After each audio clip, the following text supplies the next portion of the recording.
Vamos a continuar. A ver, dicen acá, ¿qué nervios transmiten el dolor de un infarto, por ejemplo? Ah, ya, muy buena pregunta.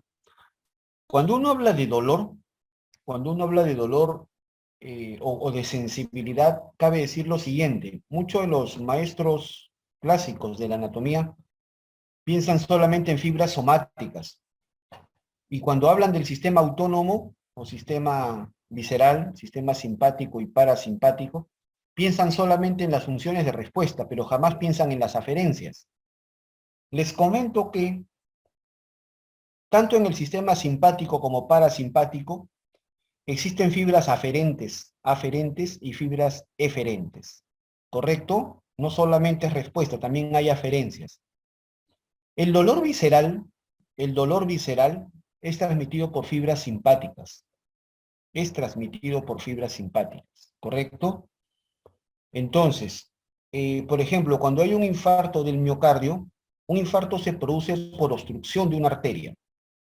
Una rama de una de las coronarias se obstruye, se tapa por una placa de ateroma, por ejemplo. Entonces la porción proximal de la arteria va a comenzar a hacer espasmos para poder, digamos, llevar sangre al tejido, porque parte del tejido va a comenzar a demandar sangre, porque el corazón tiene una alta demanda de oxígeno.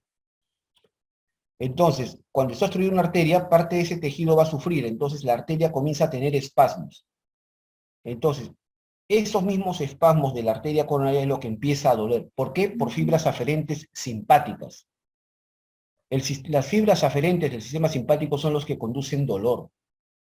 Son los que conducen dolor. Y las parasimpáticas más bien conducen información de distensión, contracción, otro tipo de sensaciones, ¿correcto? Entonces, cuando hay un infarto del miocardio, por ejemplo, ¿por qué se produce el dolor?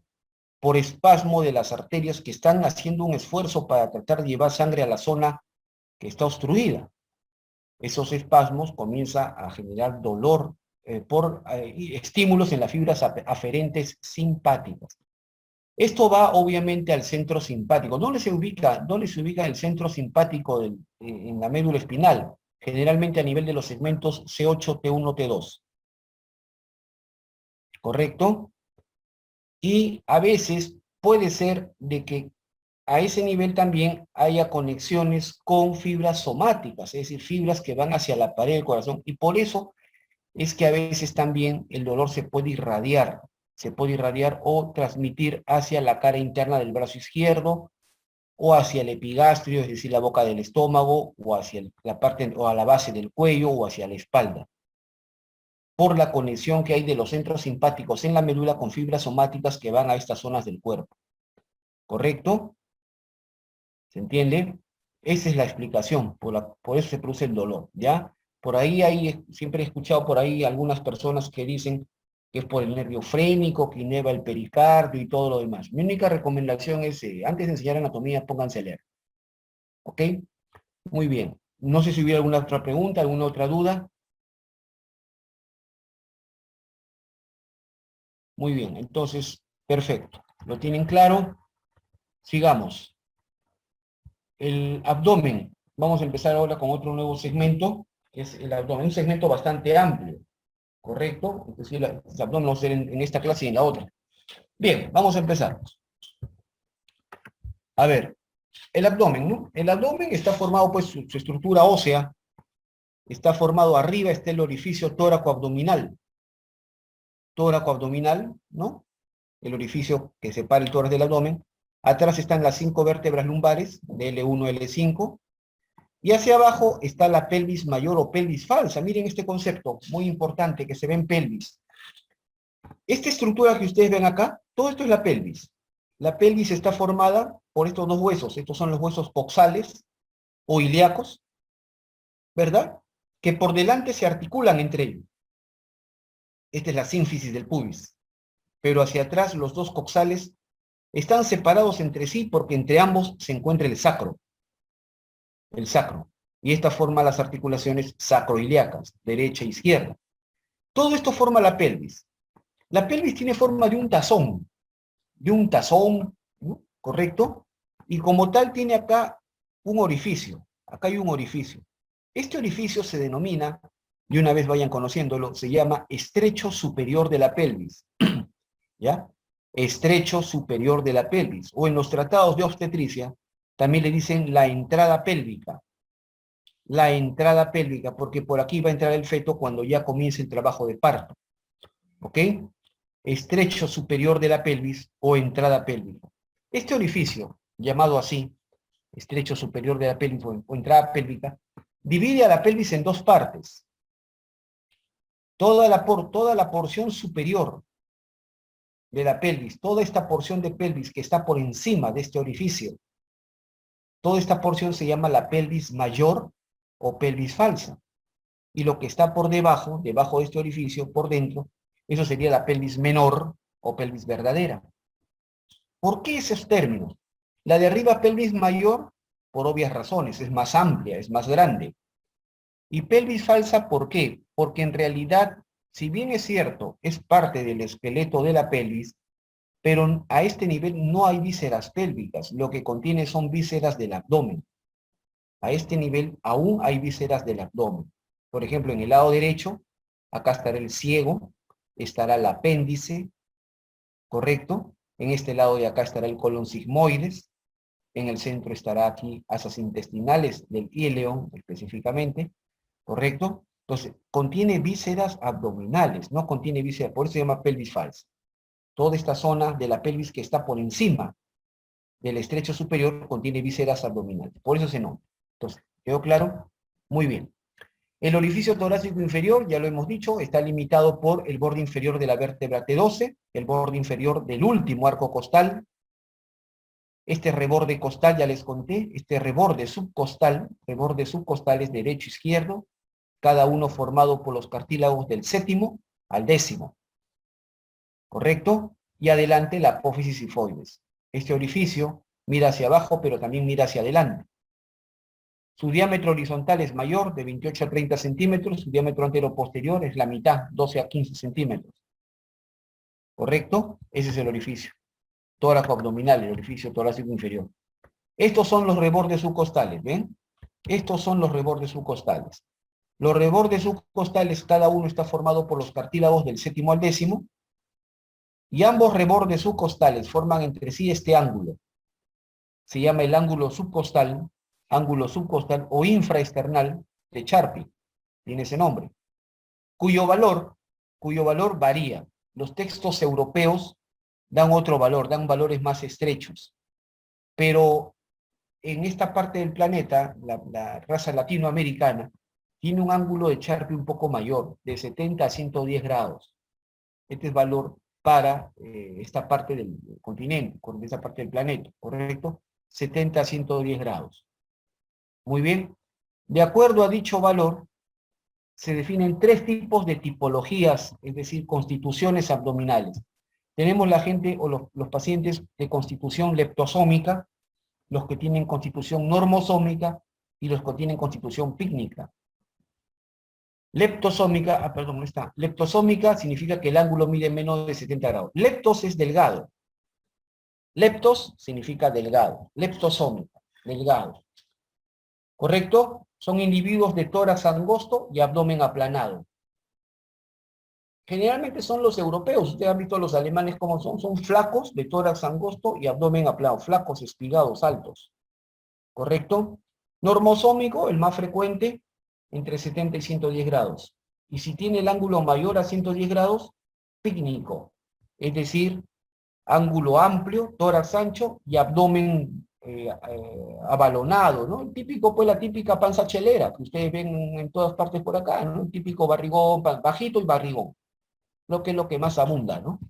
Entonces, lo que más se ve acá. Entonces, pícnico, más de 110 grados. ¿Correcto? Muy bien. Simple. Entonces lo tienen claro. Las vértebras lumbares son del L1 y L5, son huesos irregulares, ¿correcto? Porque tienen aspecto distinto en sus diferentes caras. En la parte anterior está el cuerpo, que es grande con forma cilíndrica, y tenemos acá las apófisis transversas que son largas, y se llaman apófisis costiformes, así se les llama. Apófisis costiformes, son las apófisis transversas de las lumbares. La vértebra lumbar, que tiene las apófisis transversas más largas, es la L3, la L3. Y bien, entre estas vértebras están los discos intervertebrales que son grandes Y el último disco intervertebral, este de acá, el último disco intervertebral es el que se localiza entre las vértebras L5 y S1. O puedes decir entre L5 y el sacro. Desde el punto de vista obstétrico, este último disco intervertebral es lo que se llama el promontorio obstétrico. ¿Ya? Cuando uno ve los tratados de anatomía, definen de una forma el promontorio. Y cuando ve los tratados de obstetricia, lo definen de otra forma. El promontorio obstétrico es el último disco intervertebral, entre L5 y S1. Y ya vamos a ver en pelvis por qué se llama así. Muy bien. La pelvis mayor o falsa es la porción de la cintura pélvica, es decir, la porción de la pelvis que está por encima del estrecho superior. Ya les conté, este orificio es el estrecho superior de la pelvis. Lo que está por encima es la pelvis mayor o falsa. Y corresponde a la porción baja del abdomen porque contiene vísceras abdominales. En esta pelvis mayor o falsa vemos esta fosa. ¿Ven esta superficie? Esto se llama la fosa ilíaca. Esto se llama la fosa ilíaca. Hacia arriba, esto es la cresta ilíaca. Esto es la cresta ilíaca. Adelante, esta es la espina ilíaca anterosuperior. Espina ilíaca anterosuperior. Luego vemos acá el borde superior del pubis. El borde superior del pubis se llama línea pectínea. Línea pectínea. Es el borde superior del pubis. Y terminamos en este cachito. ¿Ven este cachito? Tubérculo anterior del pubis. ¿Correcto? Perdón, tubérculo del pubis. Tubérculo del pubis o espina del pubis. ¿Correcto? Bien. Eso son las estructuras principales que uno ve. Muy bien. Cuando uno ve el abdomen de un paciente, uno, cuando va a examinar a un paciente, va a examinar el abdomen, uno debe tener delimitaciones, debe tener regiones para poder describir mejor en su historia clínica.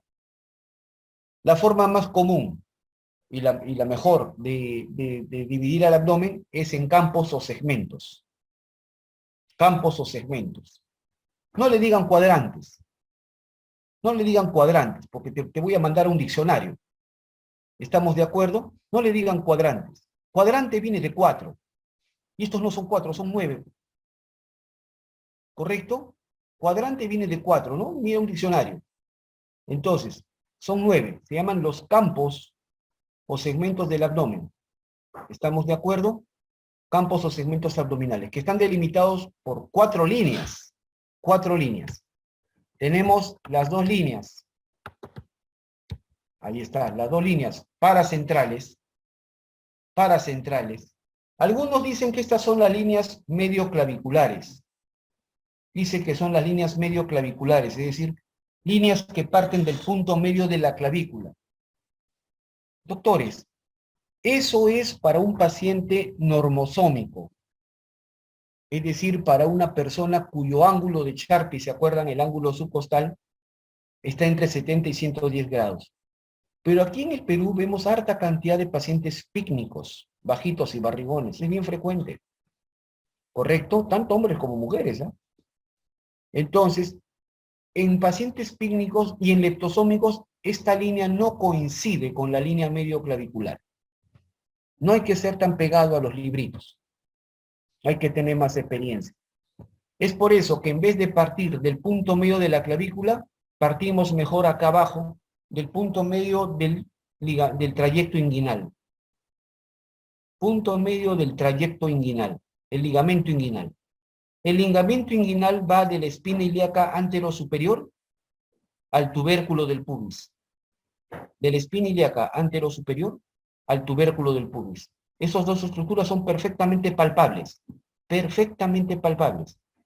El punto medio entre los dos, de ahí para arriba. Esa es la línea paracentral.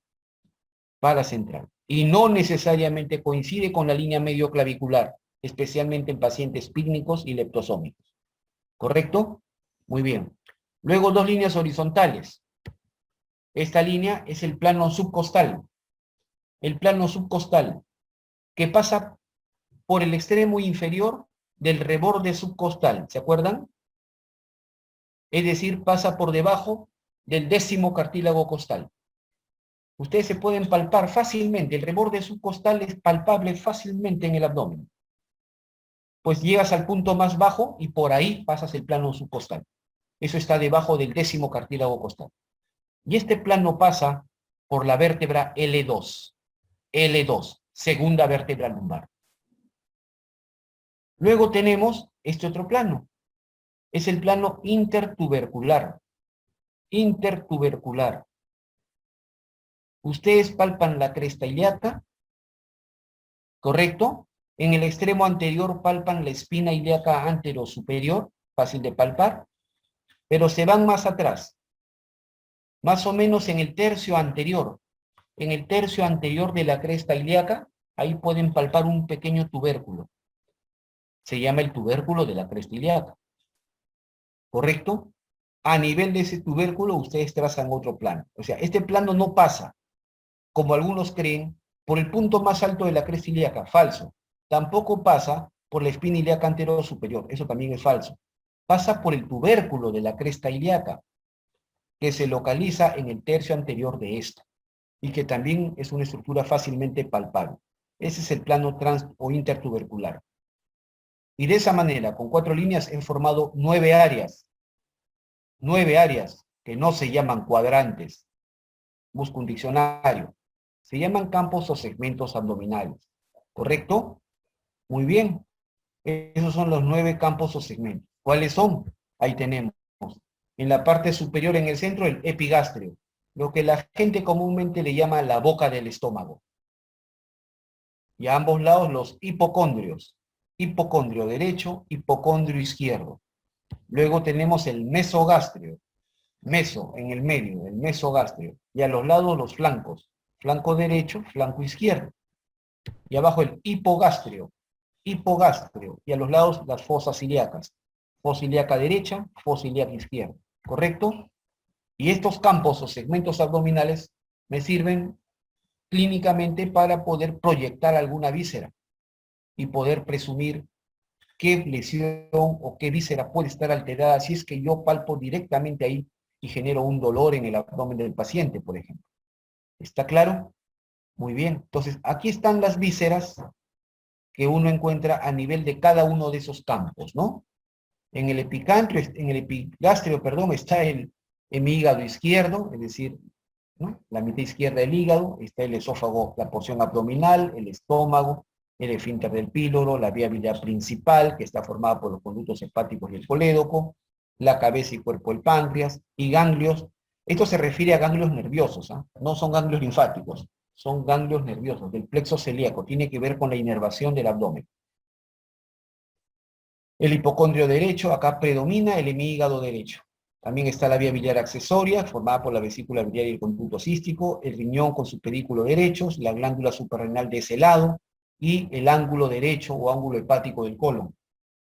En el hipocondrio izquierdo está el vaso, miren cómo se escribe vaso, con B grande y con Z. El estómago, el fondo y curvatura mayor, la cola del páncreas, el riñón, la glándula suprarrenal derecha, izquierdas, y el ángulo izquierdo del colon, que es el ángulo esplénico. La palabra esplénico, referente al vaso. La palabra esplénico es referente al vaso. Este es el ángulo hepático porque está frente al hígado. Este es el ángulo esplénico porque está frente al vaso. ¿Ya? La palabra esplénico significa vaso. No lo olviden. Muy sencillo. Ahí está. Ya. Muy bien, ahí está. Correcto. El mesogastrio. El mesogastrio tenemos acá en el centro el colon transverso. Correcto. Astas intestinales de yeyuno ilium, la aorta abdominal, la vena cava inferior y ganglios. Esto también se refiere a ganglios nerviosos. Ganglios nerviosos del plexo intermesentérico. Los flancos. En el flanco derecho está el colon ascendente, el uréter derecho y asas intestinales de ilium. En el flanco izquierdo está el colon descendente. Uréter izquierdo y asas intestinales del yeyuno. Muy bien.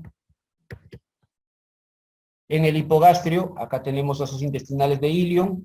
La vejiga cuando está ocupada, porque normalmente cuando la vejiga está vacía, no sobresale por encima del pubis.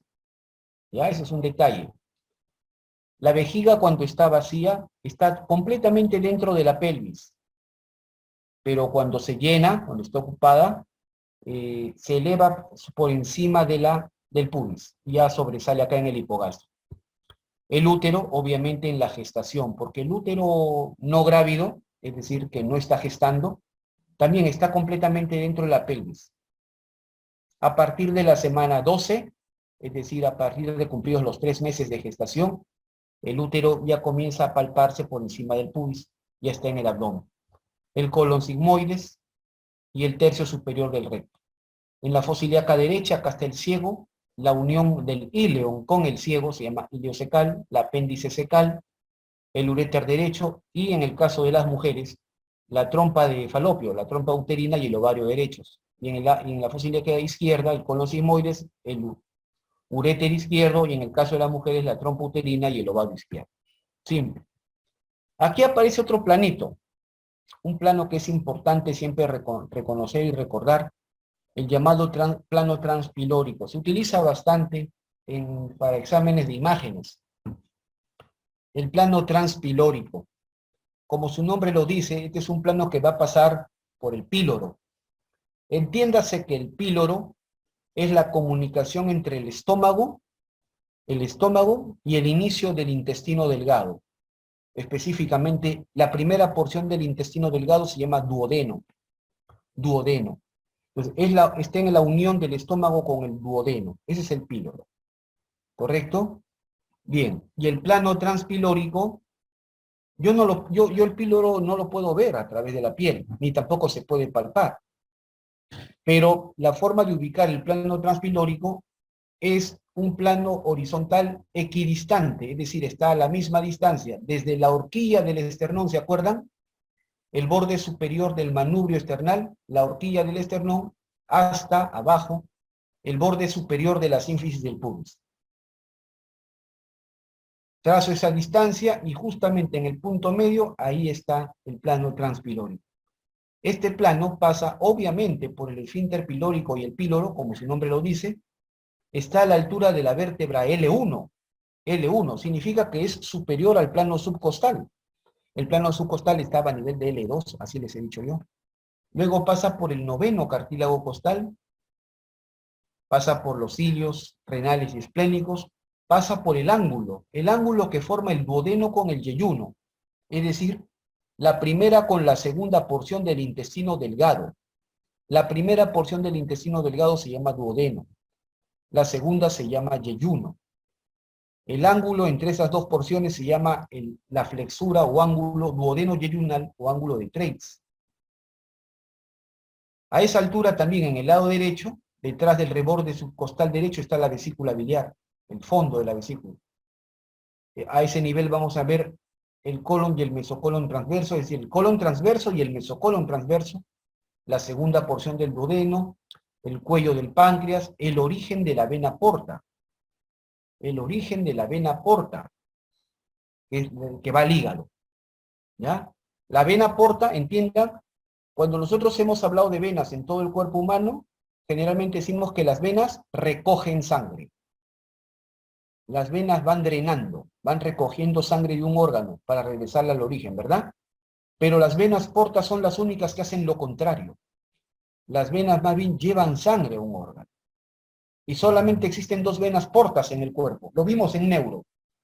El sistema venoso porta hipoficiario de la glándula hipófisis, que lleva sangre a la adenohipófisis. Y ahora acá vamos a conocer a la vena porta hepática, la vena que lleva sangre al hígado. Entonces, la vena porta, entiéndanla, como una vena que lleva sangre hacia un órgano. Es un caso sui generis, un caso propio. Muy bien. El origen de la arteria mesentérica superior y, ¿se acuerdan ustedes de neuro? El cono medular, es decir, el extremo inferior de la médula espinal. ¿No? Acá dice claramente el final de la médula espinal. El cono medular se le llama esto. El cono medular, que es el extremo inferior de la médula. Ahí sí, que estaba a nivel de L1, pues, ¿se acuerdan? Muy bien, muy simple. Bien, con respecto a los planos anatómicos, el primer plano siempre es la piel, ¿no? Sacamos la piel, luego acá está arriba, ¿no? La piel, luego sale el subcutáneo, que en el abdomen tiene 2 capas, ¿no? En el abdomen sí es bien diferenciada estas 2 capas. En el abdomen sí se ven claramente las 2 capitas del tejido celular subcutáneo. La más superficial es la capa adiposa, o capa de Camper. Esta es la que forma los rollitos, pues, los rollos en el abdomen, ¿no? Es la capa adiposa. Está rica en grasa. Tiene gran cantidad de triglicéridos de reserva, grasa de reserva. ¿Correcto? Esta capa se puede modificar, ¿no? Uno puede eliminar los rollos, ¿verdad? Hablo de manera natural, ¿no? ¿Cómo? Con actividad física, con dieta, ¿correcto? Entonces, esta capa adiposa o de Camper es modificable. Es modificable con la actividad física, con la dieta, ¿no? También tiene distribución distinta entre ambos sexos, entre hombre y mujer, ¿correcto? Entonces, esta es la capa adiposa de Camper. Y en caso de los que van, por ejemplo, hacia un cirujano plástico para una liposucción o una lipoescultura, como su nombre, lipo es adiposo, ¿correcto? Entonces le extraen esta capa, nada más. La segunda capa de subcutáneo es la capa fibrosa, la capa de escarpa, o capa laminar también se le dice, la capa laminar, laxa o de escarpa, es la segunda capa del subcutáneo. Esta capa es de tejido conectivo laxo, tejido conectivo laxo. No es modificable con la dieta, con la actividad física. Esta es una capa fija, ¿correcto? Muy bien. Después del subcutáneo siguen los músculos con sus aponeurosis, ¿correcto? Los músculos con sus aponeurosis. Aquí vemos, por ejemplo, en la pared lateral, a cada lado del abdomen, en las paredes laterales del abdomen, a cada lado, hay tres músculos. ¿Ven ustedes acá? Hay tres músculos. De afuera para adentro, oblicuo externo del abdomen, oblicuo interno del abdomen y transverso del abdomen. Son los tres músculos que hay en ambas paredes laterales del abdomen. Oblicuo externo, oblicuo interno y transverso del abdomen. Al oblicuo externo también los maestros clásicos le dicen el oblicuo mayor del abdomen. Al oblicuo interno también le dicen oblicuo menor del abdomen. Y el transverso sí, todo el mundo le dice transverso del abdomen, ¿correcto? En ese orden, de afuera para adentro. Oblicuo externo mayor, oblicuo interno menor y transverso del abdomen. Son tres músculos a cada lado. Cada uno está envuelto por dos hojas aponeuróticas, anterior y posterior. Eso significa entonces que hay 6 hojas aponeuróticas, ¿no? Porque 3 por 2 es 6, ¿verdad? Entonces, 6 hojas aponeuróticas, ¿verdad? Muy simple. Entonces, 3 músculos con sus 6 hojas aponeuróticas. Vamos a ver su importancia un poco más adelante. Detrás de estos músculos con sus hojas aponeuróticas, detrás de las 6 hojas aponeuróticas, aparece una nueva membrana que está aquí. Aparece una nueva membrana. Esta membrana es como quien dice la séptima hoja. Detrás de las 6 hojas aponeuróticas aparece una séptima hoja. Esta viene a ser la llamada fascia endoabdominal, que en muchos libros, no solamente de anatomía, sino también los cirujanos, le llaman la fascia transversalis. La pregunta es ¿por qué? Y resulta que hace más de 15 años, hasta hace más de 15 años o 20 años, creían que esta hoja era en realidad la hoja posterior, la aponeurosis posterior del músculo transverso. O sea, consideraban solamente 6 hojas, 2 de cada músculo, y la hoja posterior del músculo transverso creían que esa era la fascia, esta fascia, y por eso le pusieron el nombre de fascia transversalis, la fascia del transverso. Pero hace como 15 o 20 años, o sea, ya un quinto de siglo, ¿no? Un quinto de siglo, 20 años es la quinta parte de 100, ¿verdad? Hace un quinto de siglo que han tenido tiempo para actualizarse, pues ya 20 años es bastante, ¿correcto? Entonces, esta hoja se ha demostrado que es distinta, es diferente, es una hoja independiente, incluso es una hoja que viene desde el tórax. En el interior de la cavidad torácica hay una hoja que se llama la hoja endotorácica o subpleural. Esta viene a ser continuación de ella. Es una hoja independiente. Las técnicas de disección han mejorado, las técnicas de preservación y conservación de material cadavérico también, y eso facilita mejor las disecciones. Entonces, ahora sabemos que la hoja, la fascia transversalis, en realidad no es una hoja del transverso, es una hoja independiente. Y actualmente los libros le llaman fascia endoabdominal. ¿Correcto? Muy bien, valga la aclaración, por si acaso. Entonces, ya saben, tenemos los 3 músculos con sus 6 hojas aponeuróticas, luego viene la fascia endoabdominal, o clásicamente llamada transversalis, y detrás de esta fascia aparece acá un tejido graso, ¿ven? No estoy hablando del subcutáneo, ya pasamos el subcutáneo hace rato. Ya pasamos el subcutáneo hace rato. Ahora, detrás de la fascia endoabdominal o fascia transversalis aparece otro tejido que también contiene grasa. Esto se llama el tejido preperitoneal. Preperitoneal. ¿Por qué? Porque está antes del peritoneo. Pre es antes, ¿no? Preperitoneal, antes del peritoneo. ¿Correcto? Que está ubicado detrás de la fascia endoabdominal o fascia transversalis. Tejido preperitoneal. Este tejido preperitoneal está constituido principalmente por tejido graso. ¿Ya? Y en la parte baja, este espacio o este tejido preperitoneal se va a continuar hacia abajo, se va a continuar con 2 espacios. Uno de ellos que está delante de la vejiga, ¿ven? Esto de acá, esto es la vejiga. Esta es la vejiga. El espacio preperitoneal se va a continuar hacia abajo con este espacio, que se llama espacio prevesical, porque está delante de la vejiga, o espacio de Retzius. Y aquí otro espacio que está detrás del conducto inguinal, se llama espacio retroinguinal, retro es detrás, ¿no? O posterior, ¿no? Retroinguinal, detrás del conducto inguinal, o espacio de Bogros.